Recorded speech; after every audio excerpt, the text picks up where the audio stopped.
Welcome to Bollywood Deep Dive from IndiaReview.com, your daily Bollywood news. Let's get into it. And let's start where we always love to start, the box office, because it has been a week of big numbers for some, and, well, not so big numbers for others. That is the most diplomatic way you could have possibly put that. Let's start with the big winner. Emraan Hashmi scores his first ever 100 crore hit with Awarapin 2. The film wrapped its opening week at around 111 crore. That is huge for him. It really is. It's fantastic to see. This also makes it the biggest hit for the bots. It's a massive success story all around, and you just love to see an actor who's been around for so long, has such a dedicated fan base, finally get that massive, massive number next to his name. Absolutely. And in the South, we're seeing some incredible runs as well. Vishwanath and Sons has registered Kollywood's third biggest opening week of 2026, pulling in over 80 crore. It's being reviewed as a real feel-good winner. Sticking with the South for a moment, the excitement is just off the charts.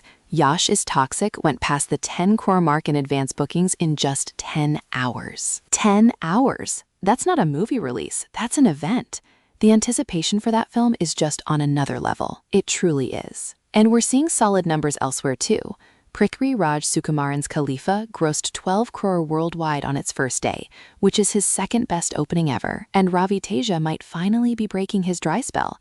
After 6 consecutive films that didn't perform, Idar is getting really positive buzz from audiences, with people on social media calling it a mass Maharaja comeback. The reviews are glowing. People are loving the unexpected twists. It's so good when the audience verdict is that strong right out of the gate. It is. Now, on the other side of that coin, Sunny Deol's Batwara 1947. Ooh, yeah. The opening week wrapped up at around 29 crore, which, when you're comparing it to something like Awarapin 2 crossing 100 crore in the same week, it's a tough look. It is. The reviews are calling it well-intentioned and moving with strong performances, but it just hasn't found its audience. And it really slipped on Thursday, making just over a crore. It's a challenging market out there. It really is. Even 7 Dogs, which had cameos from Salman Khan and Sanjay Dutt, isn't landing. The reviews are calling it a loud, mindless entertainer where the cameos don't even work. That's when you know you're in trouble. When you bring in Salman Khan and Sanjay Dutt and it still doesn't lift the film, that's a fundamental story problem. Exactly. But let's pivot from what's in theaters now to what's coming, because the franchise news this week is absolutely bonkers. It feels like every major cinematic universe just dropped a massive update. Right? Where do we even begin? The Vangaverse? The Ostraverse? Let's start with the Vangaverse. Sandeep Reddy Vanga's brother, Pranay Reddy Vanga, has confirmed the timeline. Animal Park, the sequel to Animal, will begin shooting 6 months after they wrap Spirit. Okay, so that puts the Animal Park release sometime in late 2027. They are not wasting a single second, are they? Not at all. But of course, you can't mention Spirit without getting into the huge controversy that has completely resurfaced this week regarding Deepika Padukone's exit from the film. This just keeps getting messier. So Pranay Reddy Vanga has come out with some very specific claims about why she left the Prabha star. Very specific. He's claiming that Deepika Padukone made unreasonable demands. The headline-grabbing quote is that she demanded 10% of the film's profit. Wow. Okay, that's a significant claim. We'd previously heard reports about a very high fee, something around 80-90 crore, but a profit-sharing percentage is a different kind of deal structure entirely. It is. And it speaks to a larger conversation about star remuneration, especially for top-tier female actors who are trying to get compensation on par with their male counterparts. A profit share is one way to do that if you believe in the film's success. It's a power move, for sure. It's saying, I am a major reason this film will be a blockbuster, and I want to be compensated for that level of draw.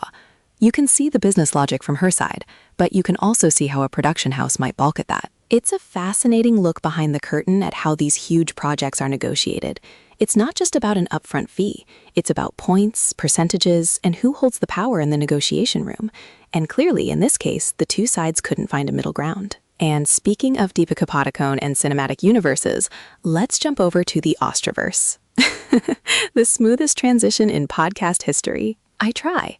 So Pink Villa has an exclusive that after Ranbir Kapoor finishes Ramayana, he is set to start shooting Brahmastra 2 with Alia Bhatt in April of 2027. It's finally happening. The timelines are locking in. Ayan Mukherjee is apparently deep in scripting and prep right now. And here's the kicker connecting it all. Ayan is reportedly in talks with Deepika Padukone for a role in the sequel. Of course he is. I mean, we all suspected her of being Amrita, Shiva's mother, from that brief glimpse in the first film.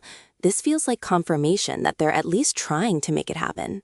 It would be incredible casting, and what a statement. She exits one massive cinematic universe over contract disputes and potentially walks right into another one. The power she holds, it's amazing. And just to round out the mega projects planned for 2027 news, we have another one for the calendar. S.S. Rajamouli's next film, Varanasi. Oh, this one sounds epic. It stars Mahesh Babu, Priyanka Chopra Jonas, and Prithvi Raj Sukumaran. That cast is just unbelievable. What a combination. And the latest detail is that the legendary M.M. Keeravani is composing 6 songs for the film. It's slated for an April 7th, 2027 release. April 2027 is shaping up to be a wild month for cinema. You've got Brahmastra 2 starting production and Varanasi releasing. My goodness. It feels like the industry is planning its post-pandemic boom 3 years in advance, just lining up all the titans. And speaking of titans reuniting, how about this for a dose of 90s nostalgia? Akshay Kumar and Saif Ali Khan are reuniting in a film called Haiwan. After 18 years? And get this, it's being directed by Priya Dashan. Stop it. No way. The master of comedy chaos. But the report says this isn't the Kiladi Anadi pairing we remember. The director is apparently changing the game. I am so intrigued. I don't know what that means, but I am 100% in. Me too. That's an irresistible combination. Akshay, Saif, Priya Darshan, whatever they're cooking up, I want to see it. From one Kiladi to another kind of controversy, Akshay Kumar was at an event and got asked a very cheeky question. Oh, I saw this clip. It was brilliant. Someone asked him about Acer over Kaser. For context, Acer is a laptop brand Akshay endorses, and Kaser is the key ingredient in the Vimal Elaichi brand, which has been in the news because of its association with Shah Rukh Khan, Ajay Devgan, and Tiger Shroff. It was such a slick, indirect way of bringing up the whole controversy. And Akshay's reaction was perfect. He just burst out laughing. He completely understood the dig, but he handled it with humor and didn't get drawn into the drama. It was a masterclass in media training, honestly. Acknowledge the joke, laugh it off, and move on. But the drama he was laughing off is connected to some very real industry disputes, and we have another massive one brewing with Dawn 3. This story is escalating so quickly. So we know there have been reports of a dispute between Ranveer Singh and the makers, Farhan Akhtar and XL Entertainment. Now, Ranveer's father, Jagjit Singh Bhavnani, has gotten involved. He has approached the Indian Motion Picture Producers Association, or IMPPA, to challenge the claims that Ranveer owes 45 crore for exiting the project. This is a huge step. Bringing in an industry body like IMPPA signifies that this isn't just a behind-the-scenes disagreement anymore. This is a formal dispute. It's a father defending his son's professional reputation. It really changes the dynamic. When it's just whispers and sources, it's one thing. When a family member and an official association get involved, it becomes a very serious public matter. It does. And from one complex industry dispute to a sprawling family saga that honestly feels like it's straight out of a movie itself. The Kamal Amrohi inheritance story. This is wild. So Kamal Amrohi's son, Tajdar Amrohi, has publicly broken his silence on a number of things. First, about Preeti Zinta's claim to part of the family inheritance. Right. She had made a claim for 2 crore, and there were rumors she was the adopted daughter of Shandar Amrohi, Kamal's other son. Tajdar is saying very clearly that she was not his adopted daughter, and that there is no 600 crore inheritance for anyone to claim. He's just shutting it all down. And in the process, he's sharing these incredible, intimate, and often sad stories about his father's relationships with Meena Kumari and Madhubala. The details are heartbreaking. He talks about the turbulent fights between Meena Kumari and his father, one so bad that she apparently tore his kurta. And he contrasts that with Madhubala, who he says asked Kamal Amrohi to divorce his wife and be with her, which was very different from Meena Kumari's stance. It's such a personal, complicated glimpse into the lives of these legends. It really is. It feels like we're hearing the other side of stories that have been mythologized for decades. It's a reminder that these iconic figures had incredibly complex and often painful personal lives. Absolutely. And from historical financial disputes to very current ones, Another big headline is that Reliance Entertainment Studios has entered an insolvency process. This is over a claim of nearly 12 crores from Penn India, linked to the release funding for Ajay Devgan's film Orom and Kahan Dumtha. That's a major studio facing a corporate insolvency resolution process. It just goes to show how high the stakes are with film financing and distribution. A single dispute over a single film's release can trigger massive legal and financial consequences. It's a tough business, and these headlines really pull back the curtain on that. Okay, let's lighten the mood a little bit, shall we? Let's talk about something that is pure, unadulterated fun.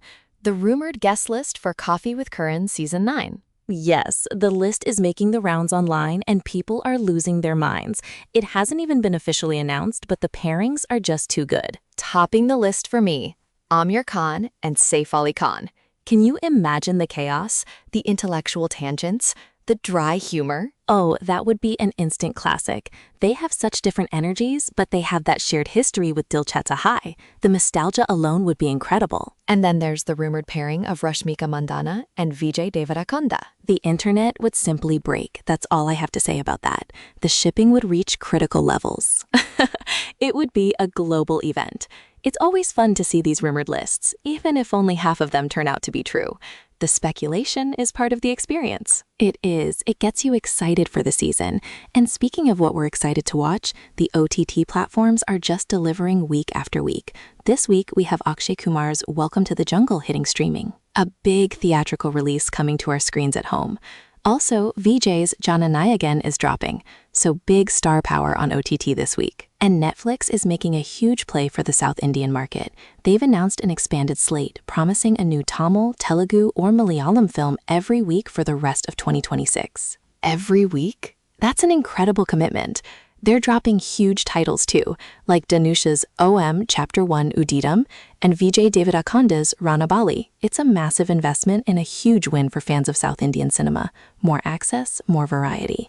And also on Netflix, we have Taapsee Pannu's new action thriller, Gandhari, which premieres on September 3rd. She plays a mother searching for her daughter. It sounds intense. It does. And there might be more coming from the streamer. Writer Bilal Siddiqui has hinted that Netflix and Red Chillies are in talks for a second season of Aryan Khan's show, The Bastards of Bollywood. Oh, interesting. The first season definitely got people talking. It'll be interesting to see if they move forward with the second installment. And on the series front, another piece of exciting news. Shahid Kapoor is back to work. After a lovely holiday in Italy, he's reportedly back in Mumbai and has resumed shooting for Farzi 2. Yes, I cannot wait for the return of Sunny. That first season was just spectacular, one of the best shows in recent memory. I'm so glad to hear Season 2 is officially in production. Me too. Now, from on-set stories to off-set encounters, we need to talk about the Arjun Kapoor video. Oh boy, the video. So a clip went viral of him in his car looking irritated with a fan who was recording him instead of just taking a photo.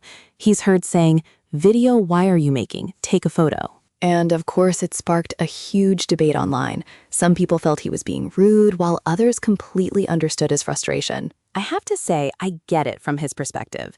There's a big difference between posing for a quick picture and having a camera held on you, recording your every move in what is essentially a private space, his car. It can feel very invasive. I agree. The lines get so blurred for celebrities. Fans feel a sense of ownership, but there has to be a boundary. He was trying to set one, asking for a different kind of interaction.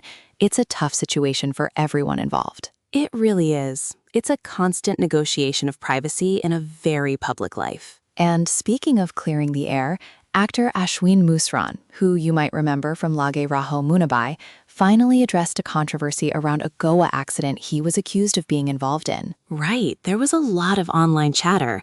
He took to social media and essentially warned people against spilling venom or posting unverified information, trying to set the record straight from his side. Good for him. It's so difficult when a narrative runs away online without all the facts. Sometimes you just have to come out and address it directly. Absolutely.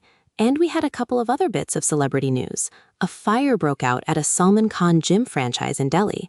Thankfully, and most importantly, police confirmed there were no casualties. That's the main thing. So glad everyone is safe. And on a happier note, Priyanka Chopra Jonas was at the New York premiere of a documentary she executive produced called The Cycle of Love. It's about this incredible real-life story of an Indian artist and a Swedish student. She was celebrating their cross-continental love story. Oh, that sounds beautiful. And a huge congratulations is in order for the one and only Shabana Azmi, who is being conferred an honorary doctorate of arts by the University of East London for her contribution to cinema and social change. How wonderful is that? So well-deserved.